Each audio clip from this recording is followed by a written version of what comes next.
Hello everyone out there and welcome to another edition of When Movies Were Good, hosted by Rachel and her special guest star / close friend Matthew. We're able to do this in person now, Matt, here in the many months of lockdown in Melbourne. So yeah, it doesn't really feel real, does it? It doesn't, but it's good, and I think the audience will probably appreciate the sound quality a lot better. Yes, we're trying to get a sponsorship deal with Rode Microphones, so we're going to put in a nice word every now and then and see if they can sweeten the deal. Well, it's much better to be recording in person, and we're grateful for it. So welcome everyone to When Movies Were Good for our Sean Connery / RIP special that we're doing tonight. Matt, this was you were a fan of Sean's, weren't you? Because you're a Bond fan. I was. So I haven't seen all of his movies. He made quite a lot of cult classics in the 70s and 80s, which some of them can be hard to get hold of, but I'm a big fan of a lot of his works, the Bond films, and also later ones like Hunt for Red October. Mm-hmm. He was this really great stage presence, and although he was, especially in his latter career, he was almost more in this type of character where he wasn't so much appreciated for the characters he played, but being such a great character himself, and you just wanted to see him almost in basically a variety of different costumes. Yes. I just couldn't never get enough of his work. So Sean Connery, just a little bit of information before we go into the two films that we've chosen of Sean's. He, of course, was very famously Scottish, and he was born in Edinburgh, or a part of Edinburgh in the United Kingdom, on August the 25th, 1930, and then just obviously recently passed away on Halloween of this year, October 31st, 2020, in Nassau, the Bahamas. Apparently he had been going through quite a lot of health challenges, being the age that he was, firstly, and also it was rumoured that he'd had dementia. And that last photo I saw of him, I can sort of see he looked a bit vacant in the eyes. So his wife confirmed that. So I'm sure she wouldn't say that unless it was true. So it was a bit sad to hear. But yeah, unfortunately, none of us are immortal. Yeah, well, that's right. So Sean is known for his classic dark good looks, also for his physical presence. He was a tall, strapping man, and hence the reason he made such a great Bond and such a great sort of action pop culture hero. He was actually Thomas Sean Connery, but his brother confirmed that he'd always been called Sean. So that wasn't just a choice of a stage name, that was just the family name that he was always known by. And he had a very sort of interesting start to a career, and had tried sort of an athlete's life, being a bodybuilder for a period of time and working a lot of odd jobs, including being a coffin polisher, like polishing up coffins for people. I guess so. And even before that, he began first of all in the Navy. Yes, that's right. Yes, he did, and he ended up, I think, having to leave the Navy because he had a health condition, and then he was like, "Well, the heck with it, I'm gonna go become an actor." Yeah, well, it was probably not quite as a sudden transition, but yeah, he. Although it's hard to believe because he became known for his physical prowess, but he was actually taken off the Navy for disability reasons because he developed an ulcer. Yes. And we're talking I think it was in the late 40s, early 50s. At that time, ulcers were attributed to stress, and we know it's a bit more complicated now. It's to do with bacteria in the stomach and everything. Mm-hmm. But it was unfortunate for Connery, to his pride, in that they said, the medical doctor in the ship, literally, you don't have the stomach for this job, so you're out.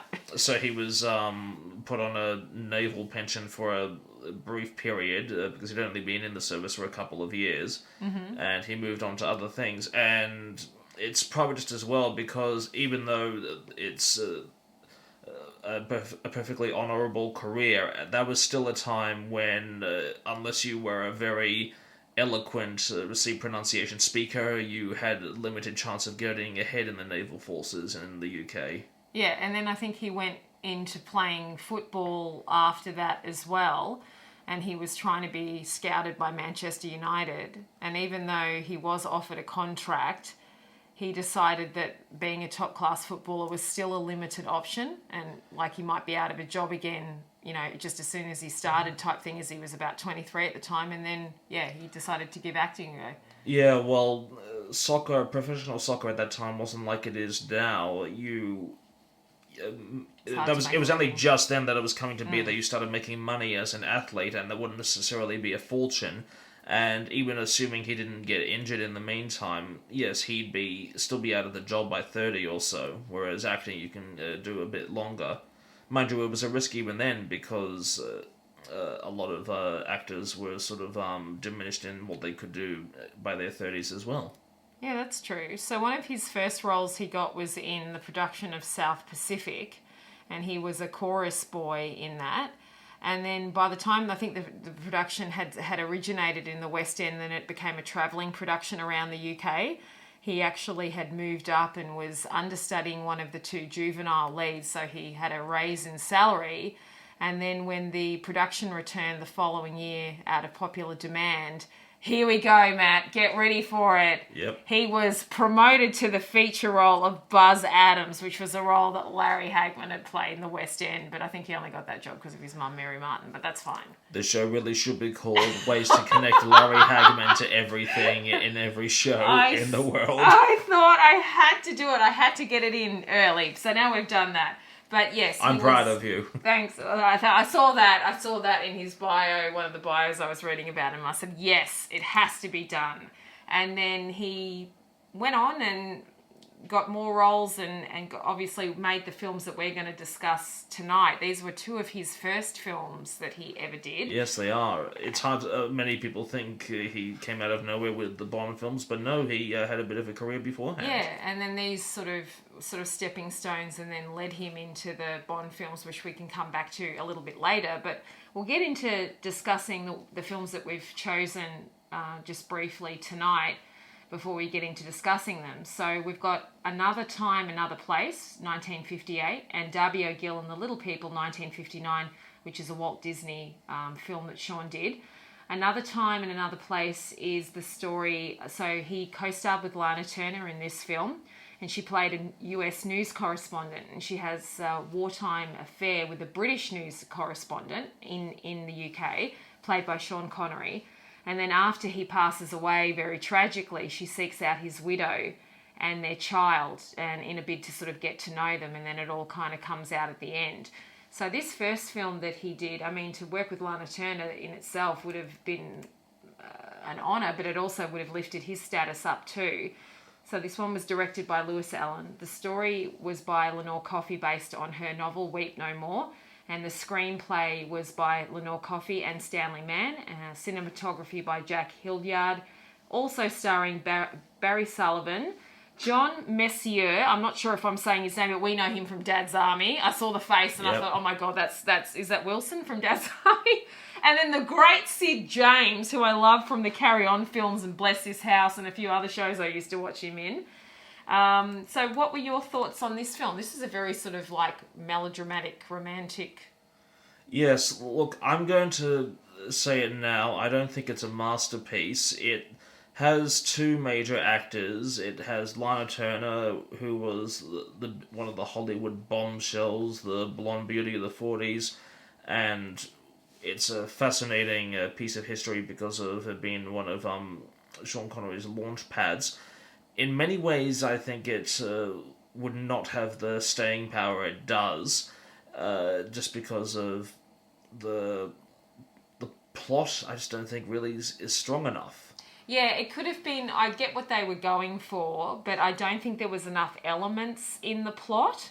I thought it would have actually been better to keep the Sean Connery character alive and she heads to the village and causes trouble there or something with him and the wife trying to lead this sort of life, and you have that juxtaposition of this wild affair that they had when they were war correspondents, and then perhaps after the war ends she goes to the town and seeks him out because she could never get over him. I don't know, I probably would have preferred to see that. But I mean, it was innovative in some ways for the time because it focuses really on the tensions of two female characters and building their stories together, and quite often it would have actually been the opposite, where Connery's part would have often, where it's effectively a decorative plot device, would have suffered some of the consequences for a female character in a lot of different pictures.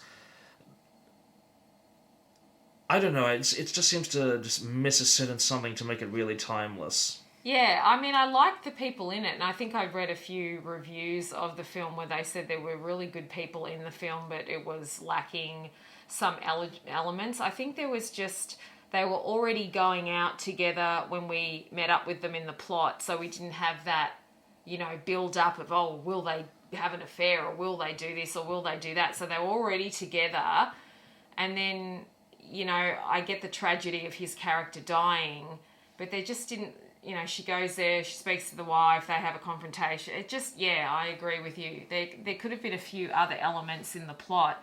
I did think it was a particularly nice-looking film, and I thought Sean was serviceable in the character. They didn't demand a great deal from him, and being one of his first larger roles, perhaps that was a good thing. And Lana Turner is Lana Turner. I mean, she's just a beautiful actress. And exactly, and I think she was reaching a bit of the apex of her career at that time.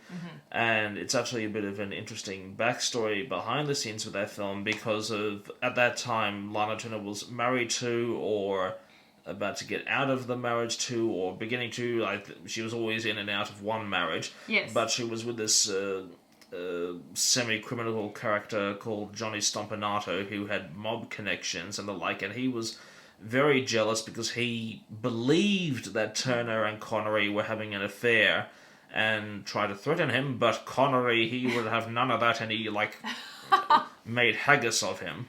And but he did have to keep a low profile because apparently he actually did have to worry about gangland connections coming after him. And then tragically, her daughter killed this guy. Lana Turner's daughter killed this guy in self-defense after a domestic dispute. Even that was controversial for a while, because there were some thoughts that Turner herself may have done it, and they arranged it because of I think because her daughter was underage at the time, she would have escaped death penalty. Yeah, I hadn't actually, until I sort of started, because you sort of know Lana Turner, but it's until you start sort of reading a bit more about her life. So I wasn't actually aware that she'd had this whole backstory with her daughter and her being responsible for this guy's death.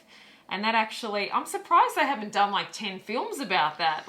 Well, tragedy if it's true, but actually another one of Turner's husbands, who was one of the original Tarzans, Wiesmuller, allegedly he raped her daughter when she was just a child. Oh my God, I know. It's one of these sort of, it sounds like something out of, what's it, Joan Crawford?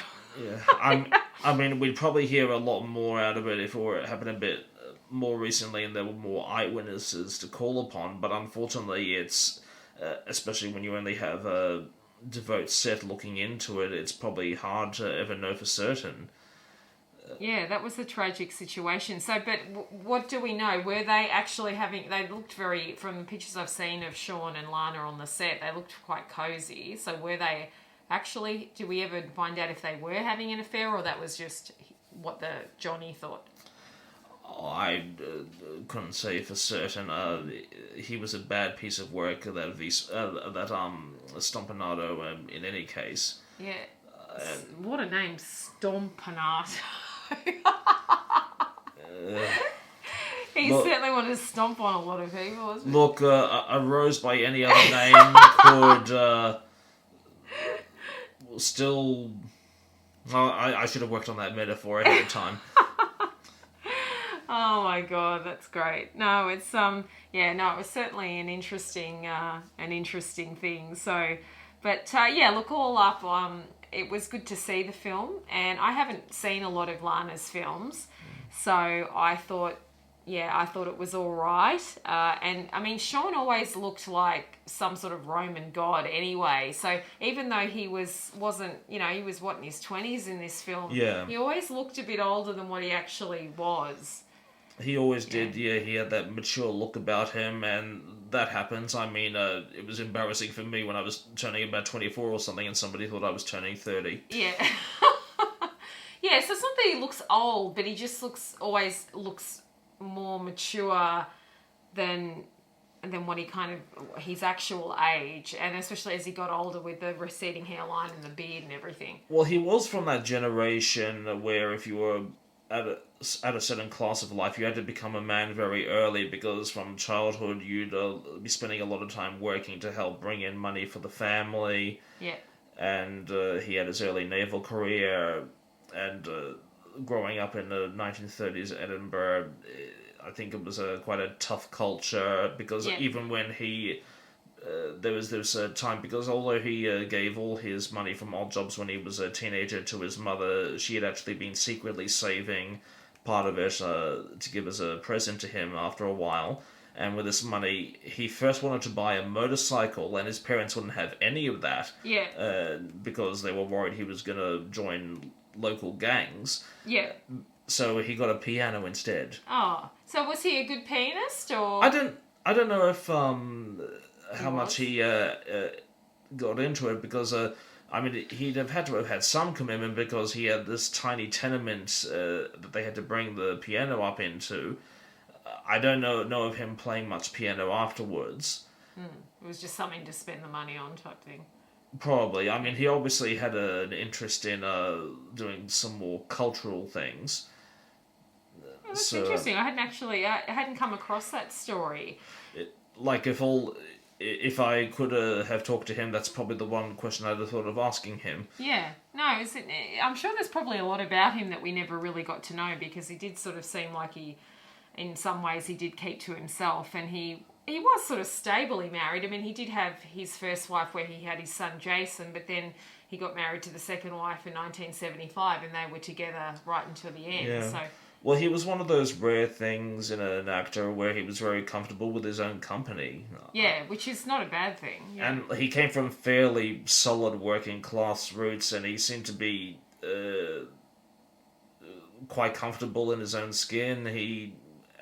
By the end of it, partly why I think he didn't do as much work afterwards, not only because he didn't get along with a lot of later directors, and I don't think he liked how Hollywood became a bit more complex and time-consuming afterwards with special effects and extra technology and everything, but I think by the end he just cared more about his golf score. Yeah, I think I did read a comment where he said he was having too much fun being retired, or something, I think in 2007 or something, they wanted him to come back for a sequel for a film or something, and he was like...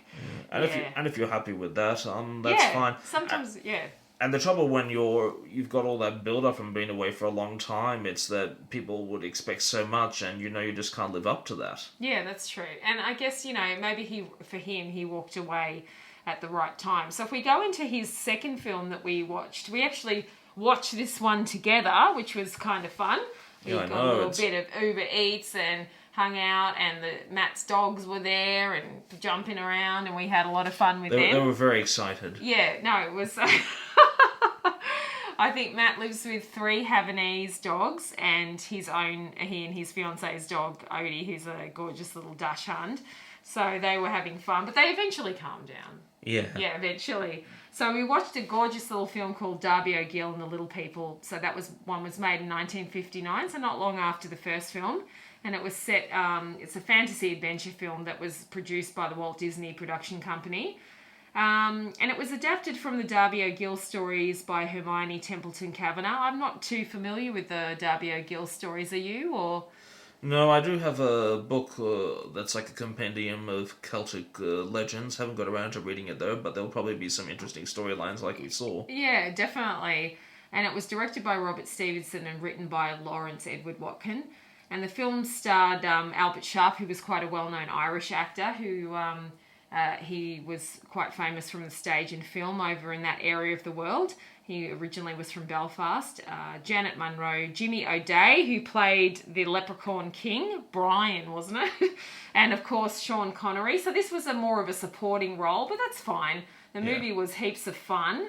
So the basic plot for this film is Albert Sharp's character, Darby O'Gill, and he gets made sort of redundant from his job, and he doesn't want to tell his daughter Katie that he's been fired from this position, and Sean Connery's character has taken that position from him. So then on his way home, Darby goes through like a little opening into this portal thing to the land of the little people, which is when it starts getting fun because there's all these massive dance routines, and he comes into contact with the Leprechaun King, King Brian, played by Jimmy O'Day. And then he ends up bringing King Brian back with him into the normal world. And then he demands that Brian give him 3 wishes. And then it's interesting how those 3 wishes sort of work out.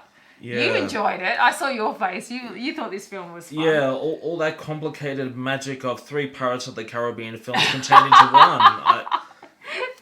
No need for sequels, just get to all the magic straight away. Yeah. And I mean, that ending at the end, I mean, spoiler alert, by the fact that he's saved from the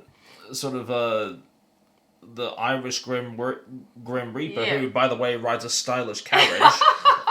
That didn't look like too bad of a ride. Yeah, and that he just accidentally made too many wishes and they got him free. I actually thought, so, the film is sort of a bit of a fable as well, be careful what you wish for type thing, and because every time he had those 3 wishes, but the few times he tried to use these group of 3 wishes, he'd go overboard and have an extra wish, and that would cancel everything out, except in the last case, it worked out for the best sort of thing. Yeah, and, I mean, I studied archaeology, so I appreciate a lot of those crazy ancient fables. But those fables are really good, and they're actually great films for little kids to watch, actually. And even though it was a little bit hokey, it was a lot of fun. And I thought the special effects for the time were quite good, like when the Leprechaun King is sort of interacting with other people, and they're sort of, obviously it's sort of like they've joined the film together or however they've done it. I'm not sure, didn't research too much about how they did this. I thought it was all right. Like, I thought it looked pretty good. I think the special effects were very clever. Like you said, especially with the use of perspective. Sorry, I keep stammering on that one. Perspective of the leprechauns. Where it was a bit less convincing was at the end where you had the banshee, which is like some sort of spirit of death. Yeah. And you have, it's almost like they have this fluorescent drawing onto the...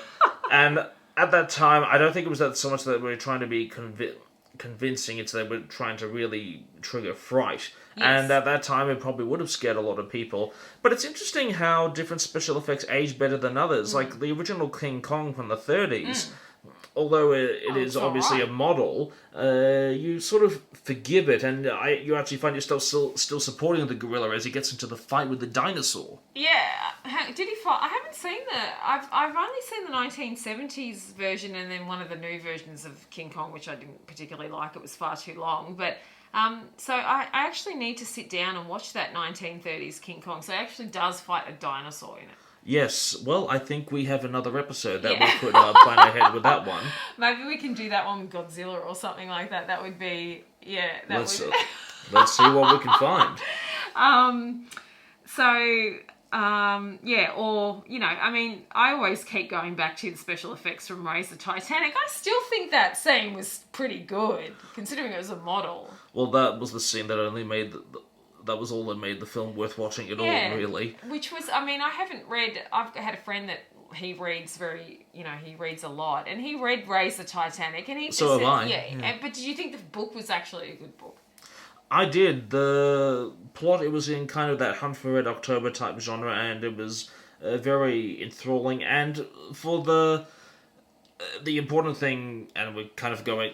This would have been great for the Titanic episode when we did it, but actually for what was known about the wreck at the time, some of the scientific conjecture about what condition the wreck would be in and whether it could be raised was actually pretty clever. Yeah, I mean, so in relation to this film, I guess it depends on how much you enjoy the film, how quaint it is, how it fits in with the way the rest of the film was shot, and what you're willing to tolerate in the film. And I enjoyed it. I loved all the little dance sequences with all the little people. It's a Disney film, and Disney then and now loves to create stereotypical fantasy images. Yes. I mean, even though they try to follow political correctness now, I remember I was almost considering auditioning for a character at one of their theme parks once when I was young, and the description for was that you had to meet the criteria of Disney's registered characteristics for given nation, which was a very complicated way of saying if you fit the Australian stereotype, you're fine. Which I do not. I thought the two male leads in this film were outstanding, so it's a bit unfair to kind of grade Sean in this film because he really was just the kind of the third male lead and just the the requisite good-looking guy, because really Albert Sharp and Jimmy O'Day were absolutely fantastic in this film, and they were so entertaining. So it's a bit unfair to try to put Sean into their category because that's not what his character was about. He was more the romantic lead. Yeah, let's be frank. In both of the films we're reviewing, you're not going to really see destiny and the waiting behind the scene. Yes. Sean Connery for the first time, although he did a good job in both these films for the first few years of his career, most comments were generally, yes, he can't really act, but the producer's wife thinks he's really good looking. Yes, yeah, I think I read that as well. And you know what? There's plenty of people who got their start, and I think Lana Turner was a victim of that as well. Although she did do The Postman Rings twice, I would like to see that film. Me too. And she got very good critical reviews from that. I actually wonder if Connery would have got as lucky as he did if he lived maybe 10 years later, because it was only just at that time when it became a thing for a lot of male stars to be getting in on looks with bodybuilding to begin with. Long before Arnie was trying to... Well, yeah, I mean, Sean Connery bridged kind of an awkward gap, particularly in English cinema, because he was too young to be part of the matinee idol Laurence Olivier type generation. Ray Milland? Yeah, exactly, that very charming type, and even then he was Sean Connery kind of oozed the coffin polisher in him. Yeah. On the way he moved about on the screen. But he was also kind of too old to be part of that beatnik 60s pop culture generation. Yeah. He was sort of... actually, one of my other faves, Anthony Perkins, he was sort of in that category with him. They were both born... Well, Anthony Perkins was born in 32 and Sean was born in 30. So, yeah, there was a whole group of actors like Sean who were sort of bridging a couple of different, sort of the matinee idol era, and then, like you said, the sort of like hipster sort of era of the 60s and going into the 70s. Yeah. So it was kind of an odd era to be an actor going into your 20s and 30s and transitioning from... I did think in the first film they did do a good job with the production design and stuff, because that film still technically was a period piece of sorts, because it was set 10 years before, 10 or so, or 12 or 13 years before when they actually shot it. So I still think it definitely had a good ambience about it. And I think both films, you know, they just had a particular market they were going for, and I thought they did it fairly well. I mean, I probably preferred Dabio Gill to the first film. Yeah, that was a much more enthralling film, and I think it's probably aged a little bit better, even despite some of the cultural stereotypes of Ireland. Like, there's no attempt to link it with the modern world at all. Yeah. But you could say that it's probably about most Disney films. Yeah, that's true. Yeah, and you sort of have to take the films. You know, one's a bit of a romantic melodrama, and the other one's just a fun, more childlike Disney film, and they both do what they need to do. So it was good to sort of, and obviously because Matt and I are working between a period of time, we're working up to 1959, so these films were in that time frame, so that's why they were chosen. So, you know, but I do intend on watching a few Bond films with Matt at some point. Oh, I look forward to that. Although I wouldn't mind seeing a bit more Roger Moore. I think I'm a bit more Pierce Brosnan though, because the set of Bond films that I've seen are all the Pierce Brosnan Bond films. I think because they had a bit more of a commercial pop culture thing about them. Well, mind you, the Bond films from the beginning had a commercial bend. The Fleming novels were little more than a gun for battle, but the gadgets kept building up very early in the films, largely because they would always release a lot of toys afterwards. Yeah, well, that's true. I guess so that was the precursor to the Star Wars era with all the tie-in toys and... Pretty much. I mean, Disney earlier with Mickey Mouse and stuff had introduced the dolls and the like, but this was when the toys were really coming out. Like, they had the Bond track car racing, that sort of thing. Well, I thought it's good to pay a bit of tribute to Sean. Is there anything about Sean that you want to say before we sign off and just introduce our next two films? Well, just that I hope generations will continue to value his work. He was both that brilliant elder statesman of acting in some of those prime roles. He was also a beacon, I think, for a very self-content person who, although he didn't always appreciate the huge fame he got, and sometimes I think he was a little misguided in how he was complaining about this one factor or another. He always complained about how long production would take, like not getting home till 7 and the like. So he, in one way, he loved acting, but he also kind of had the healthy respect for his own personal time, like you'd expect of a tradesman. He really did approach acting with the same mentality back when he was doing building and those sorts of jobs. Yeah, well, that's probably because of his background. So, it was a sad to lose him, but he had a good long life, and hopefully he's in a better place now. With a golf course, as Daniel Craig said. Yes, and he was very much loved, and I think he will sort of remain in people's memories and definitely remain a part of pop culture, definitely for the foreseeable future. So just quickly, everybody, we've decided in light of recent events, not that we want to talk too much about all of that sort of stuff, but we've decided to do a Ronald Reagan double next week.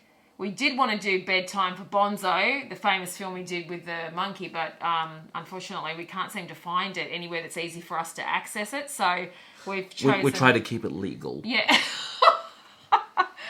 I would like to see that film because it just looks hilarious. So, and I love anything to do with, animals working with actors and stuff, even though I'm sure it's a real pain behind the scenes to do it. So we've decided to... we've chosen a few films that fit into our time frame, also that seem interesting and also that we've got access to. So we've chosen Santa Fe Trail, which is 1940, with one of our compatriots, Errol Flynn, and Olivia de Havilland and Ronald Reagan. So he plays one of the other male leads. I didn't think this is Errol's film, but that's fine because he's in it mostly too. And then we found another little film which I think we're going to enjoy called Louisa, starring Ronald Reagan and Spring Byington. I didn't write her name down, but I think that was her name, playing his mother, and a young Piper Laurie. So I'll be interested to see that. So Santa Fe Trail's 1940 and Louisa's 1950. So that's our Ronald Reagan double for next week. And Matt will just tell you a little bit about our social media, and then we'll bid you adieu for the night. Yes, well, if you don't mind Mark Zuckerberg watching your viewing habits... You can brave the webs of Facebook and look at our page there. Okay. You can also look at us on Instagram and Twitter, and we will publicize all content to you. Oh, fantastic. And now that I've actually got my computer back after the whole year of it not working, maybe I can get on and do some of the stuff I'd like to do. So that's a bonus too. But in the meantime, I'm Rachel. I'm Matthew. And we're watching good movies. Thank you and good night.